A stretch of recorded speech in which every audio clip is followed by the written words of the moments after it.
for me to be an influencer towards younger people wanting to start an apprenticeship, that's also been really nice as well. I want to be the face that people say, oh, well, if she can do it, I can do it. This is the Australian Butchers Guild podcast, brought to you by Meat and Livestock Australia, the podcast for passionate butchers. G'day and welcome to another episode of the Australian Butchers Guild podcast. I'm your host, Doug Piper. Today I'm catching up with the manager of Vermes Quality Meats in Sandy Bay, Tasmania, Jess Bartles. I first met Jess about a year ago now at World Skills, where she was competing for the World Skills title of Apprentice of the Year. G'day Jess, how are you today? I'm good, thank you. Welcome to the podcast, mate. It's been about a year actually, I think, since I last saw you. Yeah, it's been roughly about that. Thanks for having me. You're more than welcome, mate. So, butchery, hey? How did you become interested in the industry? Well, I wouldn't say I had a very strong interest in anything to do with the meat industry, to be honest. It started off as just a job for me. Like, my brother owns a butchery in Burnie, north of the state. So it was just after school work, weekend work. That's how it started. But, you know, I obviously developed an interest for it. I didn't mind doing it. I enjoyed what I was learning and the things that I pushed myself to do, which was awesome. So I started an apprenticeship there, and I was there for about two and a half years, I think it was. You know, I was pushed out of my comfort zone by my brother. I didn't want to disappoint him, so I did what I was, told and things like that. But that was awesome. Like, doing it with family to start with, I think, is what really helped. You know, I was in my comfort zone. I wasn't too scared to do anything because I had family to fall back onto, which was nice. So that really helped me with my confidence in thinking that I could do something that, women typically couldn't do. And then I decided to have a bit of a gap year. So I put my apprenticeship on hold and I decided to pursue graphic design. So I ended up moving to Hobart to study that for 2 years. And then I got my diploma in graphic design. But while I did all of that, COVID happened. So, I needed a job. Bills needed to be paid. So I fell back into doing butchery. So that's when I met Marcus Verme. And he put me on part-time and I finished my apprenticeship with him. So it's been really good to have an awesome boss that was so flexible with the hours, knowing that I had other dreams that I wanted to pursue as well at the same time. And last year, it was the year before, I became qualified, finished my apprenticeship, and then Marcus offered me a manager role and I took it. I was so grateful for that. I was so grateful that he saw me as more than just a worker. He's seen that I was capable of doing those things that anybody could do. And yeah, he's just been really supportive with all of that kind of thing. I remember talking to Marcus last year and he was so proud of what you'd achieved and bringing you on board as a manager. And yeah, he's definitely is a good employer. He's a great bloke to have in your corner, and he's got a fantastic business there too in Sandy Bay, hasn't he? Yeah, it's awesome here. Everyone's so nice here. Even like the community around us though, like everyone knows who I am now and they're just lovely to me outside of work as well. It's really good down here. So would you say, I'm going to put you on the spot here, who was the biggest influence on you? My biggest influencer would definitely have to be my TAFE teacher, Darren Scott. He has been the one that's encouraged me. He's been in my corner the whole time. Like when I was at World Skills, he called me every single day to do like a bit of a debrief, and he pumped me up. Yeah, he was just awesome. I'd owe my career to Darren Scott. Yeah, that's good to hear. A lot of times the TAFE teachers, they do a great job. They all do a fantastic job, but they're sort of forgotten about. But hearing that, we've got some great TAFE teachers all around the country, and that's great feedback for Darren too, and good on him for following up and not just forgetting about you. Oh, yeah, she's off doing a World Skills competition and get on with the job. He was obviously very concerned about and wanted you to win, or do well, which is fantastic. Yeah, it wasn't for me. It seemed like it wasn't just a job for Darren. Like, he genuinely wanted to help me and everybody else that was doing an apprenticeship. And I think that was probably one of the main things that made me stick to the apprenticeship, because I wanted to do like myself proud, but I also I owed it to Darren to make him proud, to tell the world what he's capable of, and just show that the whole community of doing an apprenticeship through TAFE isn't just a job, it's life. It's a career for you, and it's a career for him too. So good on everybody there. What do you find the best part about being a butcher? Is it the early mornings, the late nights? What do you enjoy about it the most? To be honest, it's a bit cheesy, but definitely the people. Everybody that I've met being a butcher has been nothing but nice, supportive, and they've encouraged me. I have not met a single rude butcher or a nasty person, nothing like that. Everyone's just been so welcoming into the meat industry. That's great to hear. We sometimes get a little bit of negative feedback about butchers, whether that towards anybody, to be honest, and it's great to hear that things appear to be changing a lot, and people understanding more about, like, butchers not an easy job, and it's quite taxing and can be a little bit frustrating at times, but it's just very good to hear that all the butchers are treating you as an equal and respecting you as they should. Yeah, no, it's been really good. And I think for me to be an influencer towards younger people wanting to start an apprenticeship, that's also been really nice as well. Like, we've got Courtney here at work. I try, to be someone that she can look up to. I want to be the face that people say, oh, well, if she can do it, I can do it. Like, that's what I have to look forward to. And I met Courtney a couple of weeks ago at the AMIC National event, and she has a fantastic personality, like yourself. So bubbly. I remember when she was there with Rachel when I first met her, and she was sitting down, and she was just smiling the whole weekend. Even though she didn't win the competition for the apprentices, she was just happy to be there, happy to have the experience, and actually couldn't speak highly enough about everybody else that she'd compete, all the guys that she competed against. And she's got a great mentor with you there too. Yeah. I'll try to be. So what's your proudest achievement that you've had? I think World Skills, coming home with a silver medal representing my state is definitely my biggest achievement. Like, it wasn't just a 3-day competition. I put in a lot of effort to get there. Like, I spent probably 8 months leading up to the event. I spent every Tuesday that I had off, I was out at TAFE with the TAFE teachers, refining my skills, asking questions, learning everything that I did not know. And, spare time on the weekend and things like that, I was like doing my research about recipes or things that I could teach myself to upskill anything. So I think coming home with a silver medal just really, it was just proof to myself, basically. Like, I'm just proud of myself that, I went there, I did it, and I came back happy. Yeah, I was there for, I think, a day and a bit, and I watched you work away. I was there for the carcass breakdown when you were breaking down 4 quarters, where you absolutely nailed that, and you won that section, didn't you? I did, yeah. It's especially like doing like beef breakup and things like that, because I'm such a small person, I don't have the upper body strength that a lot of other people would in the industry. So I've had to teach myself to use my whole body as support, not just my upper body. It's I always get comments on how interesting it is to watch me do it, because I do it so differently to everybody else. The way that you broke it down, you did it very, very easily, and you made it look easy. Put it that way. You just did it properly, and the way you managed the cuts, you didn't sort of try to do too much at once. You just looked at it, assessed the situation, broke it down as it should be, and that's why you did such a great job, and that's why you won that section. So, I was very impressed. Thank you. The whole competition itself, it runs, was it 3 days? Yeah, it was 3 days, yeah. So we had, the first day was pork, and then we had a knife sharpening test in that one, and then the second day we had our lamb breakup, and I think we did the beef breakup on that day as well, and then the third day we did our beef, finished our beef off. And was that your first competition that you'd been in? No, so in 2019, I did one of the AMIC apprentice ones as well in Launceston. I did win that one as well, but I wasn't able to go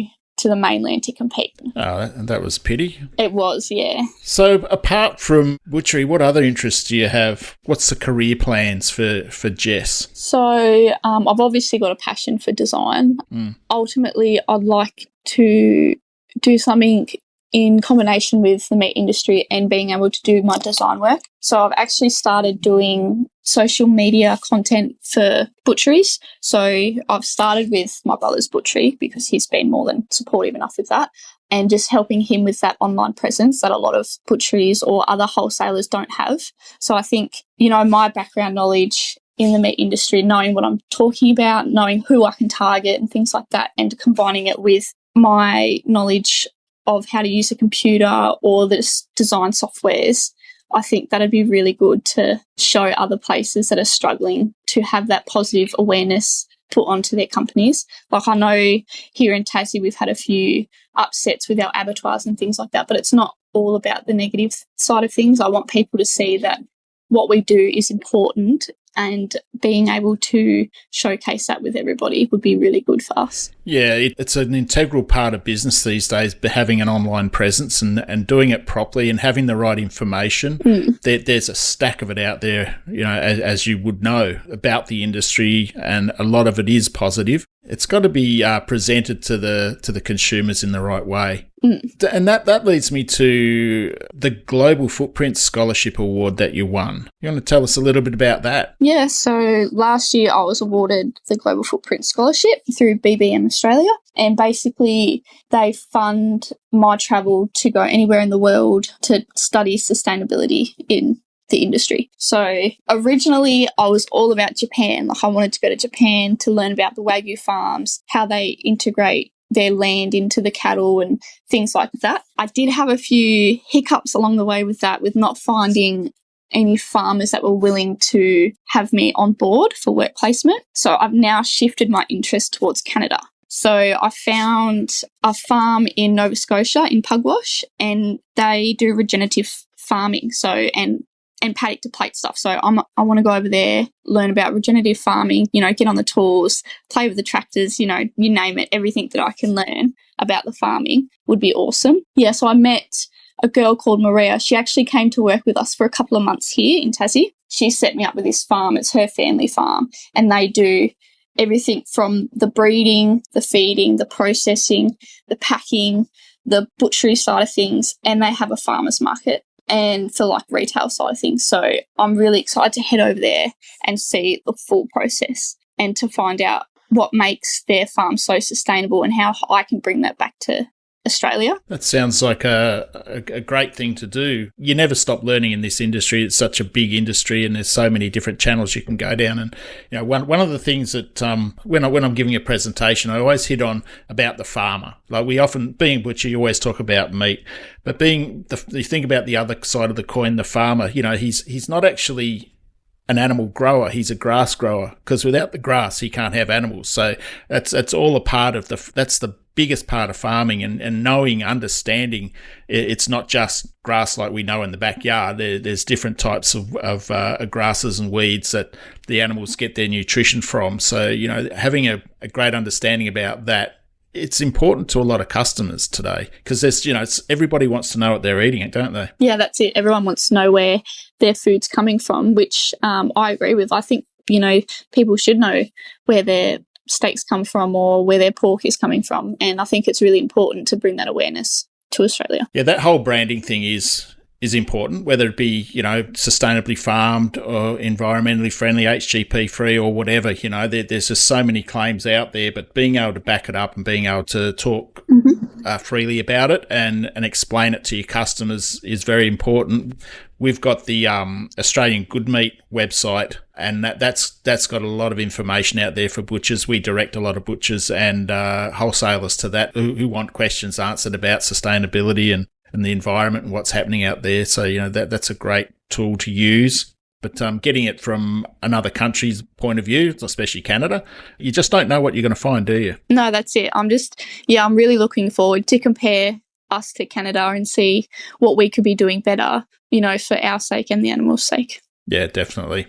Getting back to butchery, what have you had much of a challenge along the way? Anything that you've found challenging for a new apprentice coming into the trade? Yes and no. Like, I would say that my apprenticeship has been really good in a sense of having a lot of support and encouragement.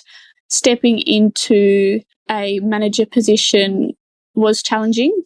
Fresh out of my apprenticeship, doing this role, I was excited for it. I know I'm capable of doing it. But, being young, I think, is where I have a lot of issues and not being taken seriously. The start of it was really hard, but I've overcome all that now and things are going really good.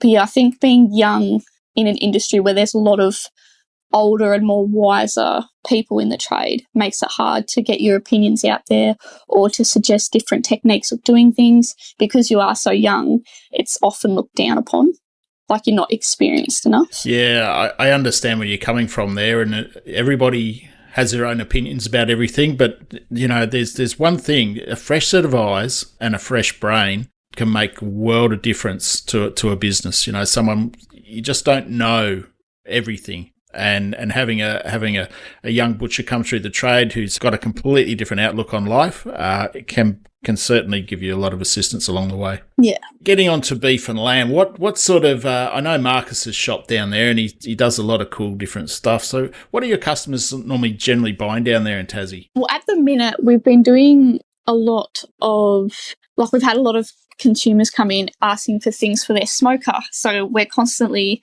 having to supply full plates or racks of ribs or whole shoulders, because people just love to smoke everything down here, apparently. So it's really good to see that people are playing around with that stuff. All of our value-added products as well. They go really well because they're just easy. Because we're in Sandy Bay here, a lot of people, there are a lot of workers around here. Nobody's got time to cook anymore. So, all of our value-added stuff is just a lot easier for them to do. So that goes really well as well. What sort of percentage of value add would you guys keep in your window as opposed to just normal traditional cuts? I would probably say 50%, to be honest, including all of our burgers, our sausages, schnitzels, all of our fancy stuff in the middle section. Probably about 50%. Yeah, it's about normal for most butchers these days. I know I've seen some shops out there, they've got 70-80% value add because it just depends on the demographics where they are and what they're making. What would be the most popular value add product that you do? Oh, I think it depends on the season. Around Christmas and things like that, mini roasts and things like that, they go really well. During summer, we cannot stop making sausage rolls. They just fly out the door. It's so bizarre. Beef Wellingtons and lamb Tuscans, they're always really popular. We've got to have them all the time. Wow. Yeah, sausage rolls, eh? It's something so simple, easy to make. Yeah. I know a few guys that have brought them into their shops over the years, and it's a no-brainer, isn't it? They're just... Yeah. It's so easy to make, and it's something that's sitting right underneath your nose. And I tell you what, trying to find a decent sausage roll in a pie shop or something these days is bloody impossible. So that's it. The amount of filler or the amount of breadcrumbs or whatever they put in it, it takes away from the whole idea of having a sausage in pastry. Yeah. So smoking meats and your briskets and shoulders and everything, that's been a big part of the trade these days. We get the same thing on the mainland, I suppose you call it. The rest all around the states, all around the country, a lot of butchers are doing that. Has Marcus ventured out into doing other parts like the charcoals and that, or just sticking with the meat at this stage? No, not really. We always try and get in marinades and certain types of wood chips and stuff like that for people that want to experiment, but we like to advocate just the meat itself here. We're all about experimenting with, what you can make at home with it. We prefer to showcase just the meat itself and just be here you go, have fun. I notice on some of the posts that Marcus puts up on socials, he often has some different types of meat, some venison, I think it is sometimes, or some special duck or something. How does that go? Really good, actually. We even stock crocodile and emu. Anything that anybody has ever asked for down here, we will always try and get it for them.